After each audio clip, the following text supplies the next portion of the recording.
Hello everyone, कैसे हैं आप लोग। आशा करते हैं मस्त होंगे, स्वस्थ होंगे। आज आपके लिए लेके आ रहे हैं केमिस्ट्री का फर्स्ट लेसन, रासायनिक अभिक्रिया और समीकरण। जस्ट उसी का लिखा, ये वस्तुनिष्ठ प्रश्न लिखा हुआ है। वस्तुनिष्ठ प्रश्न यानी ऑब्जेक्टिव क्वेश्चन, MSQ।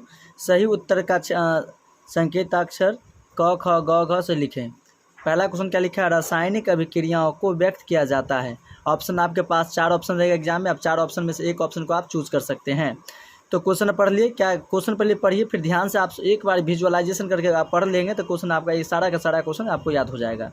रासायनिक अभिक्रियाओं को व्यक्त किया जाता है संकेत के रूप में, अनुसूत्रों के रूप में, समीकरणों के द्वारा या सरल सूत्रों के द्वारा। किसके द्वारा व्यक्त किया जाता है, तो व्यक्त किया जाता है समीकरणों के द्वारा। रासायनिक अभिक्रियाओं को व्यक्त किसके द्वारा किया जाएगा, तो समीकरणों के द्वारा क्या किया जाता है, व्यक्त किया जाता है। चलिए क्वेश्चन नंबर, इसका आंसर हो जाएगा ग। चलिए सेकेंड क्वेश्चन देखते हैं। चलिए पढ़ेंगे क्वेश्चन नंबर 2। समीकरण के बाएं एवं दाएं ओर प्रत्येक प्रकार के परमाणु की संख्या समान है तो यह समीकरण क्या है। असंतुलित, संतुलित, द्रव्यमान एवं संरक्षण के नियम की प्रकृति प्रतिकूल है, इनमें से कोई नहीं। तो आंसर हो जाएगा, देखिए जब ये का तीर के दाएं और तीर के बाएं जब होगा, जैसे ये पेन है, पेन के दोनों और अगर बराबर होगा तो क्या हो जाएगा, संतुलित समीकरण होगा। क्या हो जाएगा, ख नंबर आंसर होगा इसका संतुलित। अगर दोनों पार बराबर नहीं होगा तो होगा असंतुलित। समझ गए ना, तीर के दोनों अगर समान होगा तो हो जाएगा संतुलित, अगर दोनों ओर समान नहीं होगा तो क्या हो जाएगा, असंतुलित हो जाएगा। चलिए क्वेश्चन नंबर पढ़ेंगे 3। क्वेश्चन में पढ़ेंगे 3 नंबर क्वेश्चन क्या लिखा है, निम्नलिखित में कौन समीकरण असंतुलित है। H2 + Cl2। अभी जस्ट बताए थे कि अगर दोनों पार अगर बराबर ना होगा तो असंतुलित होगा। अगर दोनों पार परमाणु या अणु की संख्या अगर बराबर होती है तो संतुलित समीकरण कहलाती है। आप यहाँ भी देख सकते हैं बैलेंसिंग करके कौन सा क्वेश्चन क्या है, निम्नलिखित में कौन समीकरण असंतुलित है। असंतुलित का मतलब ये हो गया कि दोनों अनबैलेंस है। तो H2 + Cl2 + 2HCl, ये हाइड्रोजन क्लोरीन की बना 2HCl। देखो यहाँ भी 2, यहाँ भी 2 और ये 2, सही संतुलित है। K2KClO3 पोटेशियम क्लोराइड, तो यहाँ भी लिखा है पोटेशियम 2 है, पोटेशियम 2 है। क्लोरीन 1, क्लोरीन 1 चलेगा। ऑक्सीजन 6, ऑक्सीजन 6, ये भी संतुलित है। PbNO3 यहाँ दिया और PbO + NO2 + O2 दिया हुआ। अब यहाँ पर दिया H2 हाइड्रोजन 4 है, यहाँ दिया हाइड्रोजन 4, यहाँ दिया ऑक्सीजन 2 और यहाँ दिया है 2, ये भी सही है। यानी आंसर आपका कितना हो जाएगा, Pb1 या Pb1 सही है। 3 दूना 6, 2 2 4, 1 5 है, यानी कि ग नंबर आपका क्या हो जाएगा, आंसर हो जाएगा। क्या हो जाएगा इसका आंसर, ग नंबर क्या होगा इसका, ऑलरेडी आंसर हो जाएगा। आंसर नंबर ग, यानी ये असंतुलित है, बाकी सब संतुलित है, ये असंतुलित है। क्वेश्चन नंबर 4 पढ़ेंगे, निम्नलिखित में कौन समीकरण संतुलित है। संतुलित का मतलब बैलेंसी, मतलब कौन सा समीकरण इसमें से संतुलित है। तो यहाँ कितना, लोहा + क्लोरीन, लोहा क्लोरीन के बनाया तो हुआ FeCl3। यहाँ देखो 2 और यहाँ कितना हो जाएगा 3, ये पर अंशुलित है, ये असंतुलित है। हमको संतुलित खोजना है। NH4NO3 यहाँ नाइट्रोजन 2 और यहाँ नाइट्रोजन 1 है, ये भी असंतुलित है। FeO2 यानी फेरस सल्फेट, कितना फेरस कितना दिया, 2 दिया है, और फिर ऑक्सीजन 3 दिया, ये भी असंतुलित है। तो जब 3 को असंतुलित हो चुका तो आंसर क्या हो जाएगा, ग होगा आपका आंसर। ये क्या होगा, संतुलित हो जाएगा। देखेंगे KBr, यहाँ पर देखेंगे क्वेश्चन नंबर 4 का आंसर देखेंगे आप, कौन सा क्वेश्चन क्या है, निम्नलिखित में से कौन समीकरण संतुलित है। तो ऑप्शन नंबर देखेंगे, यहाँ NH4, यहाँ पर कितना दिया हुआ NN112, तो NN2 ये भी सही है। और ये देखा है हाइड्रोजन 4 को, हाइड्रोजन यहाँ 4 को दिया, यानी यही ख नंबर आपका क्या होगा, ऑलरेडी आंसर हो जाएगा। समझ गए। यहाँ पर तो Br 2 है, यहाँ Br 1 है, यहाँ पर दिया 1 1 2, तो 2 हो गया, ये हो गया बैलेंस, ये हो गया, अन्य आंसर होगा ख नंबर आंसर इसका। चलिए क्वेश्चन नंबर पढ़ेंगे 5 नंबर क्वेश्चन का।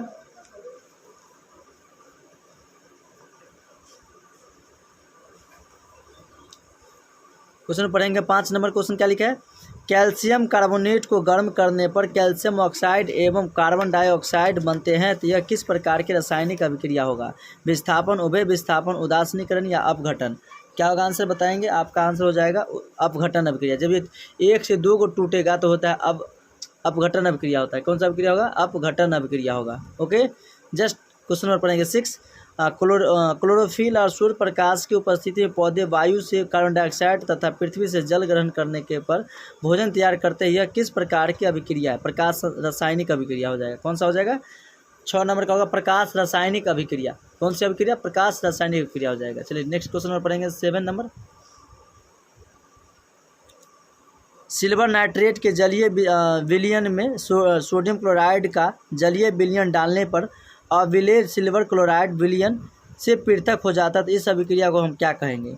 क्या कहेंगे, इसका आंसर हो जाएगा अवक्षेपण अभिक्रिया हो जाएगा। कौन सा अभिक्रिया हो जाएगा, अवक्षेपण अभिक्रिया हो जाएगा।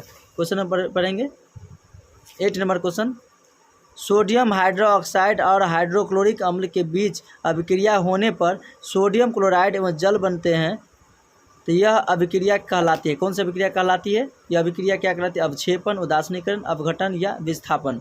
तो आंसर हो जाएगा आपका, बताएंगे कमेंट करके बताएं, तो हो जाएगा उदासीनीकरण अभिक्रिया हो जाएगा। कौन सा अभिक्रिया होगा? उदासीनीकरण अभिक्रिया। चलिए क्वेश्चन नंबर पढ़ेंगे 9 नंबर क्वेश्चन। उसमें 9 निम्नलिखित में से रेडॉक्स अभिक्रिया कौन सी है? CaCO3 + CO + O2। रेडॉक्स मतलब हुआ क्या? खंडित करना।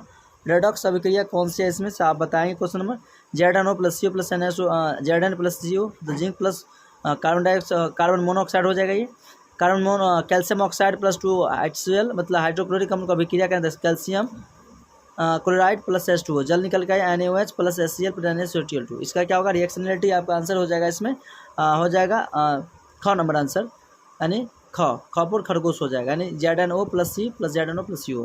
नेक्स्ट पढ़ेंगे 10 नंबर क्वेश्चन, निम्नलिखित में ऊष्माक्षेपीय अभिक्रिया कौन सी है?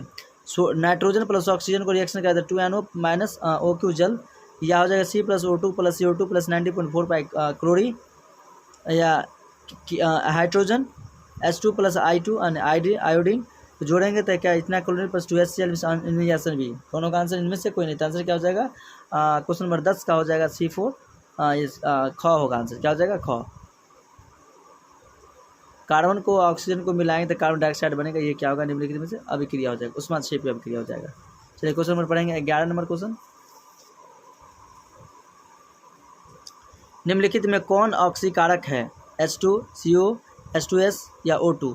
तो बताएंगे आंसर इसका। 11 का आंसर हो जाएगा O2। क्या हो जाएगा? ऑक्सीकारक। ऑक्सीकारक क्यों है O2? आप कमेंट करके बताएं। 11 नंबर क्वेश्चन। 12 नंबर क्वेश्चन पढ़ेंगे 12 नंबर, निम्नलिखित में कौन अवकारक गुण प्रदर्शित करता है? H2SO4, O2, H2S या HNO3। तो आंसर क्या हो जाएगा इसका? बताएंगे आप कमेंट करके। आंसर हो जाएगा H2S। निम्नलिखित में कौन अवकारक है? तो H2S सल्फर। पढ़ेंगे क्वेश्चन नंबर 13, समीकरण 2Cu + O2 के लिए कॉपर ऑक्साइड किस प्रकार की अभिक्रिया है? अपघटन है, ऑक्सीकरण है, उदासीनीकरण है, अवक्षेपण है। तो कौन सा अभिक्रिया हो जाएगा? आपका आंसर हो जाएगा ऑक्सीकरण। कौन सा हो जाएगा? ऑक्सीकरण। क्या होगा इसका? आंसर हो जाएगा। नेक्स्ट पढ़ेंगे 14 नंबर, शरीर में भोजन का पाचन किस प्रकार के अभिक्रिया है? तो ये भी ऑक्सीकरण। क्या हो जाएगा? अपकरण है, और ये उदासीनीकरण है, और ये क्या? ऑक्सीकरण, और ये विद्युत अपघटन। तो आंसर बताएंगे कौन सा आंसर हो जाएगा इसका? आंसर हो जाएगा आपका ये ऑक्सीकरण। कौन सा अभिक्रिया होगा? ऑक्सीकरण अभिक्रिया हो जाएगी। नेक्स्ट पढ़ेंगे 15 नंबर क्वेश्चन, निम्नलिखित में कौन सा पदार्थ बिना ज्वाला के जलता है? मोमबत्ती, केरोसिन, कोयला, मीथेन। VVI क्वेश्चन है, वेरी वेरी इंपॉर्टेंट। तो आंसर बताएंगे आप कौन सा? निम्नलिखित में कौन सा पदार्थ बिना ज्वाला के जलता है? तो हो जाएगा आंसर कोयला। क्या हो जाएगा? कोयला बगैर ज्वाला के जलता है, वेरी वेरी इंपॉर्टेंट। कोई बताएंगे कमेंट करके कोयला क्या है, कोयला कितने प्रकार के होते हैं, और कोयला का काम क्या है। ओके बाय, मिलते हैं नेक्स्ट क्लास में। ओके।